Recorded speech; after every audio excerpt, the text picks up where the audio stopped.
Hello guys, स्वागत है आप सबका। तो आज हम बात करेंगे अदानी ग्रुप की। और सबसे पहले दोस्तों, कई लोग हमें जो है कमेंट हमें सवाल पूछते हैं कि सेबी की जो है रिपोर्ट कब तक आ सकती है, सुप्रीम कोर्ट का फैसला कब तक आ सकता है। तो उसके बारे में जो है कल या परसों जो है हम बहुत ही जल्द एनालिसिस करेंगे, डिटेल में उसके ऊपर हम चर्चा करेंगे।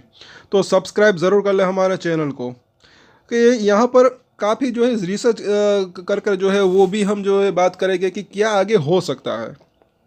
अभी फिलहाल जो है ये इस रिपोर्ट को ज़रा देखें। और यहाँ पर भारत को कोसने वाले अरबपति ने जब अदानी पर उठाए सवाल, तो बीजेपी ने खोल दी राहुल गांधी से कनेक्शन की पोल। ये पूरा मामला है क्या, वो हम देखेंगे। इससे पहले की जो वो रिपोर्ट थी उसके थोड़ा सा अलग है ये, क्योंकि एक अगर आपको मतलब कि इसके बारे में पता है, इसका मतलब ये नहीं कि सबको पता होता है। जॉर्ज सोरोस जो है वो व्यक्ति कौन है, ये जो अरबपति की बात हो रही है उसके ऊपर चर्चा करेंगे। क्यों, मतलब कि ये सब कनेक्शन क्या है। और उससे भी पहले अगर आप नए हैं इस चैनल के ऊपर दोस्तों, तो अदानी ग्रुप के इन सभी शेयरों के ऊपर हमने डिटेल में टेक्निकल चार्ट के ऊपर एनालिसिस की है। तो हमारे चैनल को विजिट ज़रूर करें, सब्सक्राइब ज़रूर करें, और डेली इसके ऊपर हम चार्ट के ऊपर जो है एनालिसिस करते हैं इन सभी के ऊपर 11 के 11। सब्सक्राइब ज़रूर करें हमारे चैनल को। आपकी किन किन के अंदर कितनी होल्डिंग है ये भी हमें कमेंट करके बता सकते हैं। और मुझे ऐसा लग रहा है कि देखिए, अब अच्छी खासी सभी के अंदर तेज़ी आई। उसके बाद क्या हुआ, थोड़ा प्रॉफिट बुकिंग आई, थोड़ा कंसोलिडेशन अभी हो रहा है। और मुझे ऐसा लग रहा है कि अब की बार जो है अब सपोर्ट लेवल जो है वो पास ही है, बहुत ही जल्द वापस से बाउंस बैक आ सकता है ऐसा लग रहा है। तो इन सभी को आप देखिए ज़रूर। और जो भी शेयर बाकी है उसके ऊपर कल हम आराम से चर्चा करेंगे, वीकेंड का टाइम है तो आराम से चर्चा करेंगे। यहाँ पर ज़रा देखें इस रिपोर्ट को, कि भारतीय अरबपति और अदानी समूह के मालिक गौतम अदानी के खिलाफ जो है पिछले कुछ समय से कांग्रेस हमलावर है। मतलब कि मुझे ऐसा लग रहा है कि ये पीछे ही पड़ गए हैं। कांग्रेस नेता राहुल गांधी हाथ धोकर, ये देखिए इस रिपोर्ट में भी बताया गया है, हाथ धोकर गौतम अदानी के पीछे पड़े हैं और जगह जगह मीडिया में बयानबाजी कर रहे हैं। राहुल गांधी के इस विरोध के दो बड़े आधार हैं। एक तो अदानी समूह के खिलाफ आई हिडनबर्ग की रिपोर्ट जो पिछले साल आई थी, और दूसरी हाल में आई अमेरिका के ही एक और non profit organisation crime and corruption जो रिपोर्टिंग प्रोजेक्ट यानी कि OCCRP की रिपोर्ट। और वैसे तो जो है इन दोनों ही में ही जो है एक समान आरोप लगाए गए हैं। दोनों में जो है आरोप तो एक समान ही लगाए गए हैं, लेकिन इस बार एक और चीज़ गौतम अदानी के विरोध में जुड़ गई है, और वह हंगेरी मूल के, एक कंट्री है हंगेरी मूल के अमेरिकी अरबपति जॉर्ज सोरोस, बहुत बड़े अरबपति है ये। और उनका जो है गौतम अदानी और भारत पर लगातार हमला। कौन है ये, वो भी हम देखेंगे। जॉर्ज सोरोस ने कई बार भारत सरकार और गौतम अदानी को लेकर सीधे आरोप लगाए हैं। इन्हीं आरोपों को आधार बनाकर कांग्रेस नेता राहुल गांधी भी गौतम अदानी को आड़े हाथों लेते रहे हैं। इतना ही नहीं, राहुल गांधी ने अदानी के बहाने लगातार प्रधानमंत्री नरेंद्र मोदी पर भी आरोप लगाए। अब मुझे तो ऐसा लग रहा है कि इसके बारे में मतलब कि ये बेफिजूल की बात हो सकती है, क्योंकि इसका तो कुछ कनेक्शन ही नहीं है। ये this is my point of view. आपका क्या कहना है नीचे कमेंट ज़रूर करें। और आगे देखते हैं कि कांग्रेस व अन्य विपक्षी दलों के इस विरोध जो है प्रदर्शन से कोई काम की बात नहीं निकलती, या निकलती, यहाँ पर अगर देखें शायद टाइपिंग मिस्टेक होगी। और उससे पहले ही भाजपा ने जॉर्ज सोरोस और राहुल गांधी के बीच कनेक्शन निकालकर इस विरोध और आरोप पर ही सवाल खड़े कर दिए हैं। आखिर भारत को पानी पी कर कोसने वाले जॉर्ज सोरोस और राहुल गांधी के बीच क्या कनेक्शन है, और जॉर्ज सोरोस क्यों भारत के पीछे पड़े रहते हैं, ये ज़रा देखें। तो कौन है जॉर्ज सोरोस, तो इस कहानी के सबसे अहम किरदार जॉर्ज सोरोस की कुंडली देखें तो उनका इतिहास काफ़ी दागदार रहा है। OCCRP कहने को तो पब्लिक फंडेड फर्म है, लेकिन इसमें जॉर्ज सोरोस की कंपनी ने भी काफ़ी पैसा लगाया है। इस लिहाज से देखा जाए तो ये एक तरह से जॉर्ज सोरोस फंडेड फर्म जो है बन जाती है। और OCCRP को पत्रकारों के एक समूह ने साल 2006 में जो है शुरू किया था, और इसका मुख्य काम दुनिया भर में आर्थिक अपराधों का खुलासा करना है।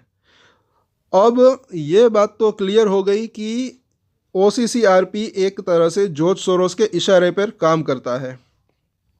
पॉइंट टू पॉइंट सभी चीज़ें देखिए तभी आपको पता चलेगा, थोड़ा टाइम निकाल कर। भारत के खिलाफ, अब ये देखिए, भारत के खिलाफ मुखर रहे हैं सोरोस। तो ऐसा नहीं है कि सोरोस ने पहली बार भारत सरकार या अदानी पर निशाना साधा है। उन्हें जब भी मौका मिलता है तो वे PM मोदी और भारत को आड़े हाथों लेने की कोशिश करते हैं। जो ने तो ये तक कहा था कि PM मोदी का लगातार सत्ता में बने रहना तानाशाही को दर्शाता है। ये लीजिए और आगे देखते हैं। ये बयान बताता है कि किस कदर वे चाहते हैं कि भारत में PM मोदी की सरकार बदल जाए। उन्होंने तो अमेरिका के डोनाल्ड ट्रंप, ये इसके ज़रा देखें, सिर्फ इंडिया के नहीं बल्कि अमेरिका के जो है प्रधान, अभी प्रेसिडेंट जो नए नए बने हैं डोनाल्ड ट्रंप, और रूस के व्लादिमीर पुतिन जो पुतिन है वहाँ के प्रेसिडेंट, और चीन के शी जिनपिंग को भी नहीं छोड़ा और इन सभी नेताओं को तानाशाह करार दिया। जबकि अमेरिका और भारत तो सबसे बड़े लोकतांत्रिक देशों में आते हैं। जैसे कि जो है मुझे भी यही लगता है, लोकशाही देश है हमारा इंडिया, कहाँ से जो है मोदी जी यहाँ पर तानाशाह ये इनको मतलब कि दिखाई दे रहे हैं। आगे देखते हैं।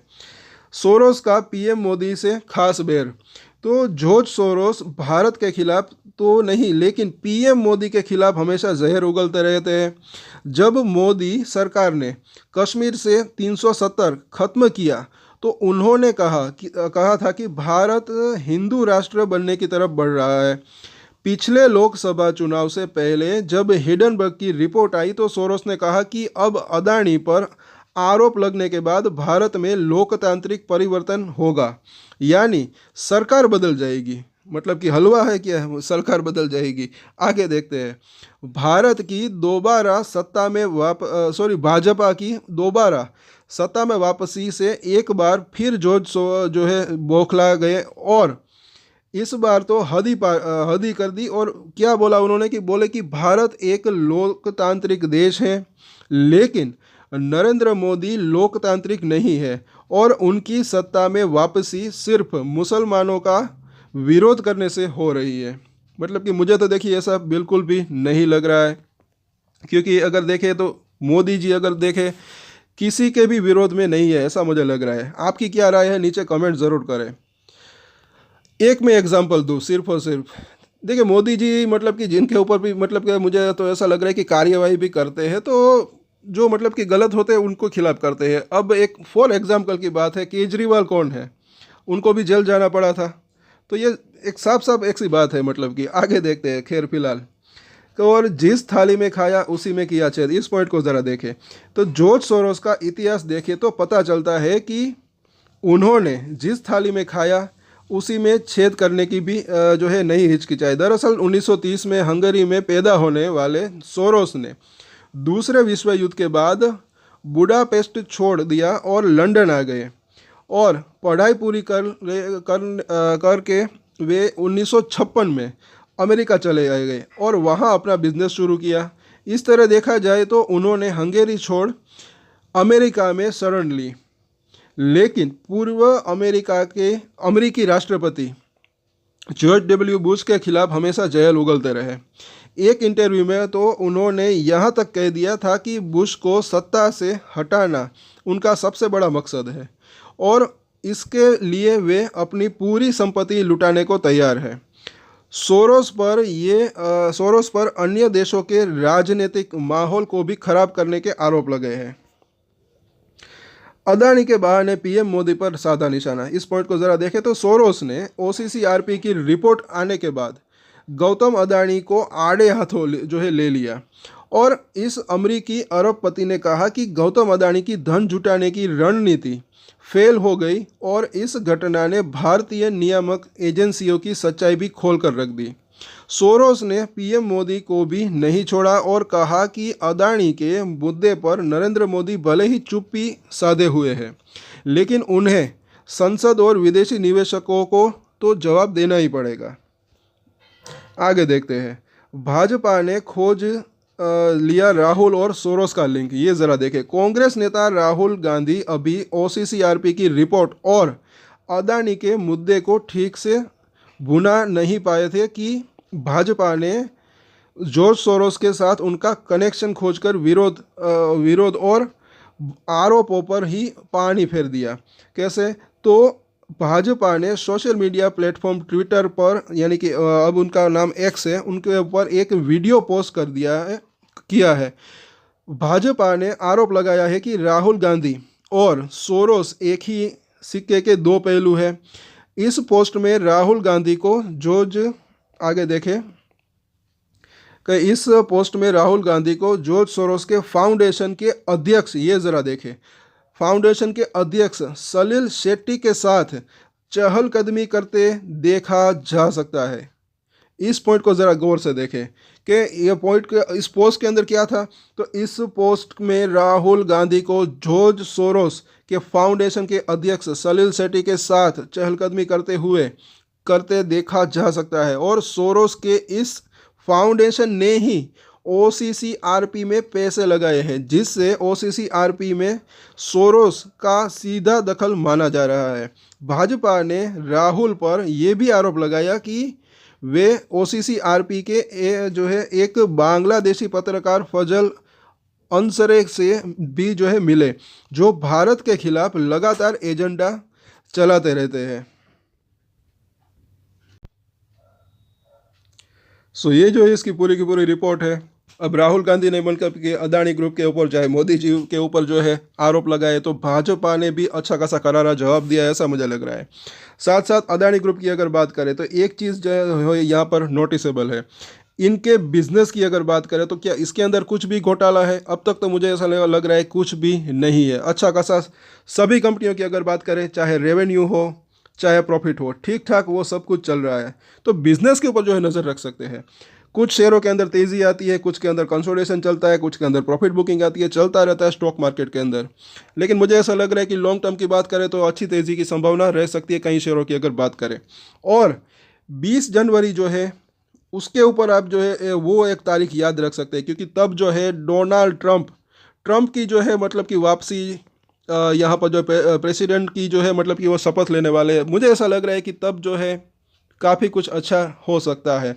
ये अभी ताज़ा केस हुए हैं अमेरिका के अंदर, क्योंकि पिछले बार कुछ रिपोर्ट के अंदर कुछ वकीलों ने भी कहा था कि वो शायद तो वो केस है, वो आरोप है, वो वापस ले सकते हैं, या तो फिर उनके अंदर अदानी ग्रुप को कुछ राहत भी मिल सकती है, ऐसा मुझे लग रहा है। तो 20 जनवरी को न भूलें, तब कुछ मुझे ऐसा लग रहा है कि कुछ एक अच्छा हो सकता है। ट्रंप आ रहे हैं और मुझे ऐसा लग रहा है कि क्योंकि ये अमेरिका से जुड़ा मामला है, तो कहीं ना कहीं ऐसा लग रहा है कि वहाँ पर सब कुछ बढ़िया भी हो सकता है, ऐसा लग रहा है। सो यहाँ पर आपका क्या ख्याल है, नीचे कमेंट ज़रूर करते जाइए इस सभी पहलू के ऊपर। और ओवरऑल अगर देखें तो मैंने कई बार कहा है कि प्रूफ क्या होता है वो देखना बनता है, वो अहम रखता है। अब तक कुछ भी प्रूफ नहीं हुआ, जो भी अदानी ग्रुप के ऊपर ये मतलब कि लोग बोलते रहे हैं।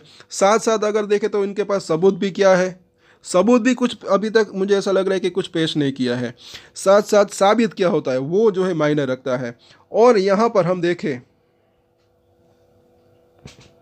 लगभग सभी शेयरों की हमने बात की है, चार्ट के ऊपर एनालिसिस की है, और जिनके ऊपर अभी नहीं किया वो कल हम करेंगे, आज भी करेंगे। तो हमारे चैनल को विजिट एक बार आप ज़रूर करें।